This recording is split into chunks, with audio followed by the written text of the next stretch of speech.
ಮನೆಯ ಮಗಳಿವಳು ನಮ್ಮ ಪುಣ್ಯವತಿ. ಏನು ಯೋಚನೆ ಮಾಡ್ತಿದ್ಯಾ ಪದ್ಮಿನಿ? ನನ್ನ ತಲೆ ಸಿಡ್ದಂಗೆ ಆಗ್ತಿದೆ, ಎಲ್ಲ ಕಲ್ಸೋಗ್ತಿದೆ. ಏನಾದರೂ ಮಾತಾಡು. ಏನು ಮಾತಾಡಬೇಕು ಅದನ್ನೇ ಮಾತಾಡೀವ್ನಿ. ಈಗ ಸದ್ಯಕ್ಕೆ ಇಷ್ಟೇ ನನಗೆ ಹೇಳೋಕ್ಕಾಗೋದು. ದಯವಿಟ್ಟು ಅರ್ಥ ಮಾಡ್ಕೊಳ್ಳಿ. ಹೌದಾ? ಹಾಗಿದ್ರೆ ದೂರ ಇರ್ಬೇಕು ತಾನೆ? ಇಷ್ಟು ದೂರ ಇದ್ರೆ ಸಾಕಾ? ಇರ್ತೀನಿ ಪದ್ಮಿನಿ, ನಿನ್ನಿಂದ ದೂರನೇ ಇರ್ತೀನಿ.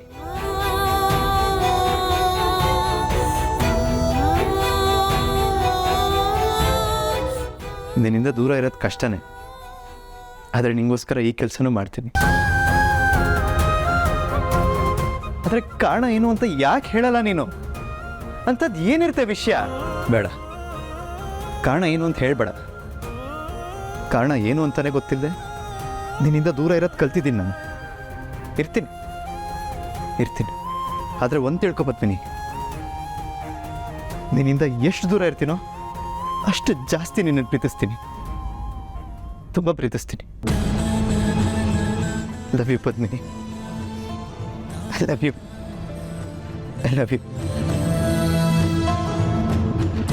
ನಿನ್ನ ಪ್ರೀತಿಸೋದು ಬಿಟ್ಟು ಬೇರೆ ಏನೂ ನಂಗೆ ಗೊತ್ತಿಲ್ಲ ಪದ್ಮಿನಿ. ನಿನ್ನ ಮೇಲೆ ಕೋಪ ಮಾಡ್ಕೋಬೇಕಂದ್ರೂ ಆಗಲ್ಲ, ಗೊತ್ತಾ? ಒಂದು ಸಲ ಮಾಡ್ಕೊಂಡು ಸಾಯೋ ಅಷ್ಟು ನೋವು ಅನುಭವಿಸಿದ್ದೀನಿ. ದೂರ ಇರ್ತೀನಿ ಆದರೆ ಪ್ರೀತಿಸ್ತಿರ್ತೀನಿ. ದೂರ ಇರ್ತೀನಿ, ಪ್ರೀತಿಸ್ತಿರ್ತೀನಿ. Love you Padmini, I love you Padmini.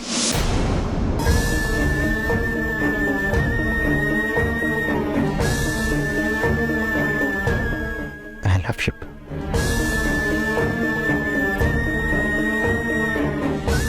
I love you.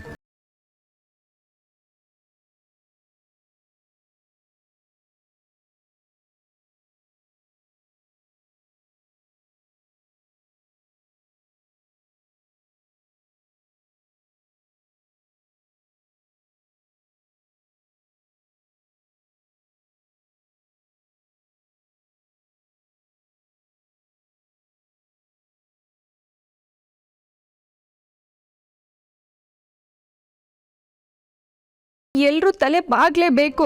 ಎಂಥ ಕೆಲಸ ಆಗೋಯ್ತು. ಈ ಲೆಟ್ರ್ ಮೇಲೆ ನೀರು ಬಿದ್ದು ಒದ್ದೆ ಆಗದೆ ಹೋಗಿದ್ದಿದ್ರೆ ಇದರಲ್ಲಿ ಏನು ವಿಷಯ ಇತ್ತು ಅಂತ ಪೂರ್ತಿಯಾಗಿ ತಿಳ್ಕೊಬೋದಾಗಿತ್ತು. ಎಲ್ಲ ಅರ್ಧಂಬರ್ಧ ಗೊತ್ತಾಗ್ತಿದೆಯಲ್ಲ. ಆದರೆ ಇದು ನಂದನಿಗೆ ಯಾರೋ ಬರೆದಿರೋದು ಪತ್ರ. ಅದೇನೋ ನಾನು ಡ್ಯಾನ್ಸ್ ಕ್ಲಾಸ್ಗೆ ಹೋಗ್ತೀನಿ ಕಳಿಸ್ಕೊಡಿ. ಡ್ಯಾನ್ಸ್ ಮಾಡೋ ಹುಡುಗಿ ನಂದನೆ ಪರಿಚಯ ಆಗಿರೋದಕ್ಕೆ ಹೇಗೆ ಸಾಧ್ಯ? ಏನೋ ನನಗೊಂದು ಗೊತ್ತಾಗ್ತಿಲ್ಲ.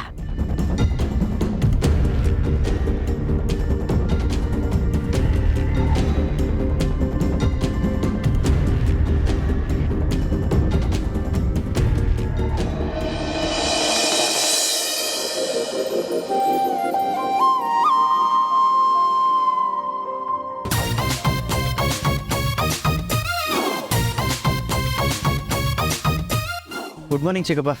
ಶಿವೋರಯ್ಯ ರಾಜ್ಕುಮಾರ. Good morning bro. ರಾತ್ರಿಯೆಲ್ಲ ಸಖತ್ ನಿದ್ದೆ. ನನಗೂ ಅಷ್ಟೇ ಕಣೋ, ಅದ್ಭುತವಾಗಿ ನಿದ್ದೆ, ಸುಂದರವಾದ ಸ್ವಪ್ನಗಳು. ನಿನಗೇನಂದ?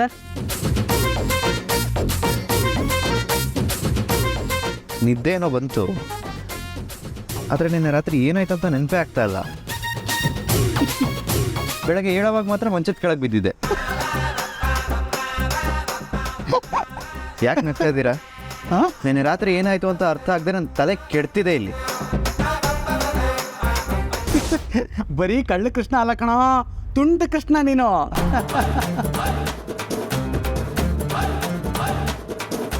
ಏ ನಂದನ್ ಇರೋ, ನಂದನ್ ನಿಂತ್ಕೊಳ್ಳೋ.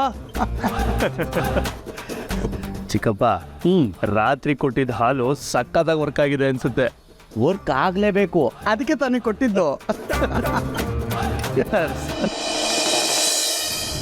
ನಿನ್ನ ಹತ್ರ ಏನೋ ಮಾತಾಡಬೇಕಾಗಿತ್ತು. ಹೇಳಿ. ಏನಿಲ್ಲ, ನಿಮ್ಮ ಅಕ್ಕ ಯಾಕೋ ನನ್ನ ಅವಾಯ್ಡ್ ಮಾಡ್ತಿದ್ದಾಳೆ.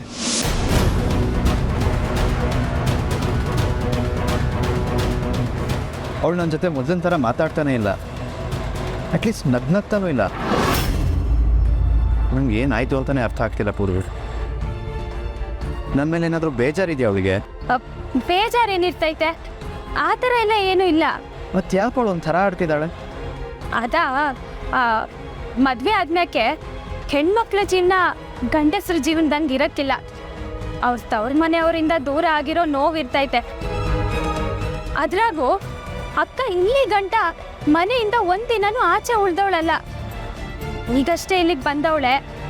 ಅವಳಿಗೆ ಅಪ್ಪಯ್ಯ, ಅವ್ವ, ನಮ್ಮೂರು, ಪಾವನಿ ಎಲ್ಲರ ನೆನಪಾಗಿ ಬೇಸರ ಆಗಿರ್ತೈತೆ. ಆ ಬೇಸರನ ನಿಮ್ಮೇಲೆ ತೋರ್ಸವಳೆ ಅಷ್ಟೇ. ನಿಮಗೆ ಗೊತ್ತಾ, ಅಕ್ಕನಿಗೆ ನಿಮ್ಮನ್ನ ಕಂಡ್ರೆ ತುಂಬಾ ಇಷ್ಟ. ನೀವಂದ್ರೆ ಅವಳಿಗೆ ಪ್ರಾಣ. ಇನ್ನೊಂದೇನಂದ್ರೆ, ಈ ಮದುವೆ ಆದ್ಮ್ಯಾಕೆ ಹೆಣ್ಮಕ್ಳಿಗೆ ಒಂಥರ ಸಂಕೋಚ ಇರ್ತೈತೆ.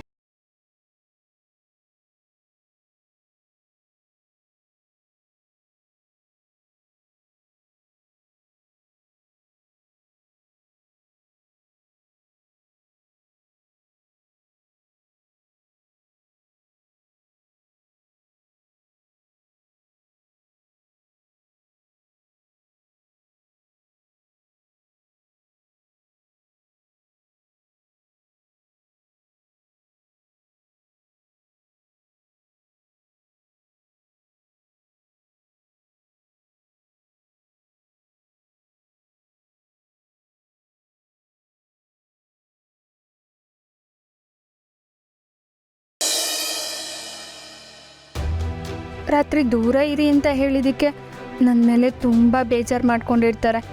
ನಾನೇ ಮಾತಾಡ್ಸ್ಬಿಡ್ತೀನಿ. ನಂದನವ್ರೆ, ಆಚೆ ಹೊರಟಿದ್ರಾ? ಎಸ್, ನನ್ನ ಹೆಂಡತಿಗೆ ಶಾಪಿಂಗ್ ಅಂದರೆ ತುಂಬ ಇಷ್ಟ. ಸೊ ಅವಳನ್ನ ಆಚೆ ಕರ್ಕೊಂಡು ಹೋಗಿ ಕೇಳಿದ್ನೆಲ್ಲ ಕೊಡಿಸಿ ಊರು ಸುತ್ತಿಸಿ ಹಾಗೆ ಒಂದು ಮೂವಿ ನೋಡಿಕೊಂಡು ಒಂದೊಳ್ಳೆ ಹೋಟ್ಲಲ್ಲಿ ಊಟ ಮಾಡ್ತಾ ಐಸ್ ಕ್ರೀಮ್ ತಿನ್ನಿಸಿ ಕರ್ಕೊಂಬರೋ ಪ್ಲ್ಯಾನು. ಇವತ್ತು ತುಂಬ ಬಿಸಿನಪ್ಪ ನಾವು.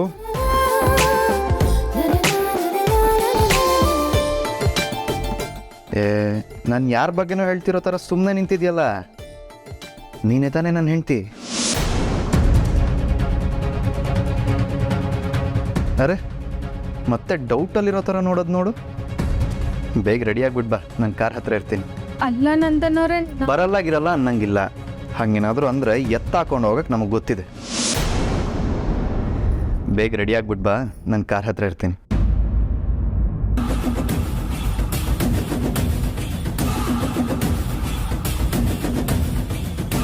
ಈ ಮುಖಕ್ಕೆ ಶಾಪಿಂಗ್ ಬೇರೆ. ಇವಳು ನಂದನ್ ಜೊತೆ ಆಚೆ ಹೋಗ್ದಿರೋ ಹಾಗೆ ಏನಾದರೂ ಮಾಡಬೇಕಲ್ಲ. ಏನು ಮಾಡಲಿ?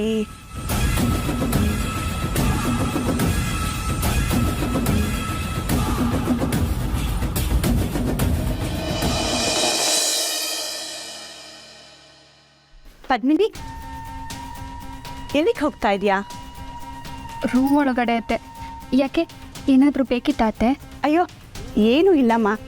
ಅಲ್ಲಿ ಅಕ್ಕ ಅಡುಗೆ ಮನೆಯಲ್ಲಿ ಒಬ್ಬಳೇ ಕೆಲಸ ಮಾಡ್ತಿದ್ಲು. ನಾನು ಹೋಗಿ ಏನಾದರೂ ಹೆಲ್ಪ್ ಮಾಡಲ ಅಂತ ಕೇಳಿದೆ. ಅಕ್ಕ ಬೇಡ ಅಂತ ಅಂದರು. ನೀನು ಈ ಮನೆ ಸೊಸೆ, ಈಗಷ್ಟೇ ಮದುವೆ ಆಗಿ ಬಂದಿದೆಯಾ ನಿಜ. ಆದರೆ ದೊಡ್ಡವ್ರು ಏನಾದರೂ ಕೆಲಸ ಮಾಡಬೇಕಾದ್ರೆ ನಾನು ಮಾಡ್ತೀನಿ ಅಂತ ಹೇಳಬೇಕು. ನೀನು ಚಿಕ್ಕವಳಾಗಿರೋದ್ರಿಂದ ಇದೆಲ್ಲ ನಿಂಗೆ ಅದಷ್ಟು ಗೊತ್ತಾಗಲ್ಲ. ಅದಕ್ಕೆ ನಾನೇ ಬಾಯ್ಬಿಟ್ಟು ಹೇಳಿದೆ. ಏನೂ ಅನ್ಕೋಬೇಡ ಪದ್ಮಿನಿ. ಅಯ್ಯೋ, ಹಾಗೆಲ್ಲ ಏನೂ ಇಲ್ಲ ಅತ್ತೆ. ನನಗೆ ಅತ್ತೆ ಒಬ್ಬರೇ ಅಡುಗೆ ಮನೇಲಿ ಇರೋದು ಗೊತ್ತಾಗಲಿಲ್ಲ. ನಾನು ಈಗಲೇ ಹೋಗ್ತೀನಿ. ಹಾಂ,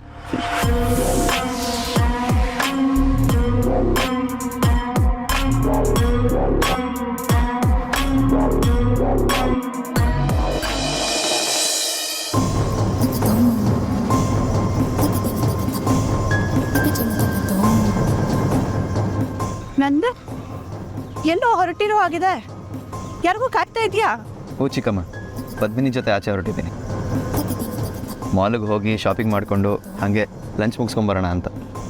ಪದ್ಮಿನಿ ರೆಡಿ ಆಗ್ತಿದ್ದಾಳೆ, ಸೊ ವೆಯ್ಟಿಂಗು. ಏನು, ಪದ್ಮಿನಿ ರೆಡಿ ಆಗ್ತಿದ್ದಾಳ? ಇಲ್ಲ ನಂದನ್, ಛೇ, ಈ ಹಳ್ಳಿ ಹುಡುಗಿರಿಗೆ ಇದರಲ್ಲೆಲ್ಲ ಇಂಟ್ರೆಸ್ಟ್ ಇಲ್ಲ ಅನ್ನೋದು ಸುಳ್ಳಲ್ಲ ನೋಡು. ಪಾಪ ನೀನು ಇಲ್ಲಿ ಕಾಯ್ತಾ ನಿಂತಿದ್ಯಾ.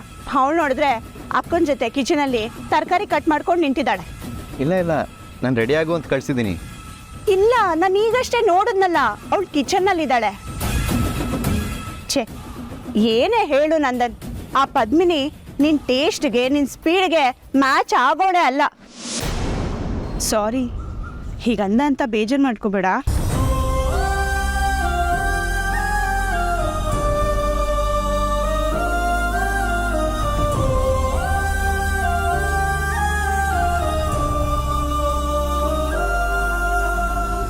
ಅಲ್ಲ, ನೀವು ಹೀಗೆ ಜಯಂತಿ ಅತ್ತೆ ಹೇಳಿದ್ದನ್ನೇ ಯೋಚನೆ ಮಾಡ್ತಾ ಬೇಜಾರಲ್ಲಿ ನಿಂತ್ಬಿಟ್ರೆ ನಿಮ್ಮ ಹೆಂಡ್ತಿನ ಒಲಿಸ್ಕೊಳಕ್ಕಾಗ್ತೈತಾ?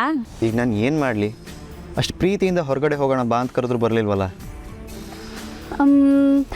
ನಾನು ಇನ್ನೊಂದು ಐಡಿಯಾ ಕೊಡ್ತೀನಿ, ಮಾಡ್ತೀರಾ? ಯಾವ ಐಡಿಯಾನೂ ಬೇಡ ಬಿಡು. ಅಯ್ಯೋ, ನೀವು ಇದನ್ನ ಮಾಡಿದ್ರೆ ಅಕ್ಕ ಖಂಡಿತ ನಿಮ್ಮ ಜೊತೆ ಬರ್ತಾಳೆ. ಸರಿ, ಏನು ಮಾಡಬೇಕು? ಅಕ್ಕನಿಗೆ ಗಾಡಿ ಕಲಿಬೇಕು ಅಂತ ಸಖತ್ ಆಸೆ. ನಮ್ಮನೇಲಿ ಅಪ್ಪನ ಗಾಡಿ ಇದ್ದಿದ್ದಷ್ಟೇ.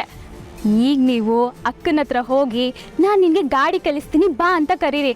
ಆಗ ಅವಳು ಎಲ್ಲ ಕೆಲಸ ಬಿಟ್ಟು ಓಡ್ಕೊಂಬರ್ತಾಳೆ. ಹೌದಾ? ನಿಜಾನಾ? ಆದರೆ ಗಾಡಿ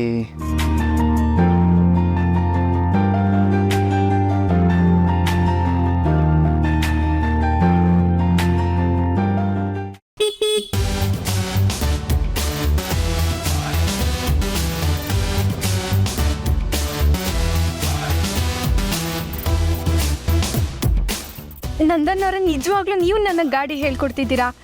ಅದಕ್ಕೆ ತಾನೇ ಕರೆದಿದ್ದು. ಬೇಗ ಬಾ, ಕೂತ್ಕೋ. ಈಗ ಟೈಮ್ ಚೆನ್ನಾಗಿದೆ, ನೀನು ಇವಾಗ ಕಲಿಯೋಕ್ಕೆ ಶುರು ಮಾಡಿದ್ರೆ ಬೇಗ ಕಲಿತೀಯ. ಬಾ. ಅಯ್ಯೋ, ಏನಾಯ್ತು? ನಾನು ಹೇಗೆ ಕುತ್ಕೊಂಡು ಗಾಡಿ ಓಡಿಸ್ಲಿ? ಸೀರೆ ಉಟ್ಕೊಂಡಿದ್ದೀನಿ, ಕೈ ತುಂಬ ಬಳೆ ಬೇರೆ ಹಾಕ್ಕೊಂಡಿದ್ದೀನಿ. ಅದೆಲ್ಲ ಏನೂ ಆಗಲ್ಲ. ಅದೆಲ್ಲ ಇದ್ರೆ ಒಂಥರ ಸ್ಪೆಷಲ್ ಆಗಿರುತ್ತೆ. ಬಾ, ಕೂತ್ಕೋ. ಅಬ್ಬಾ, ಅಂತೂ ಅಕ್ಕ ನಂದನ್ ಅವ್ರ ಜೊತೆ ಗಾಡಿ ಕಲಿಯಕ್ಕೆ ಹೋದ್ಲು.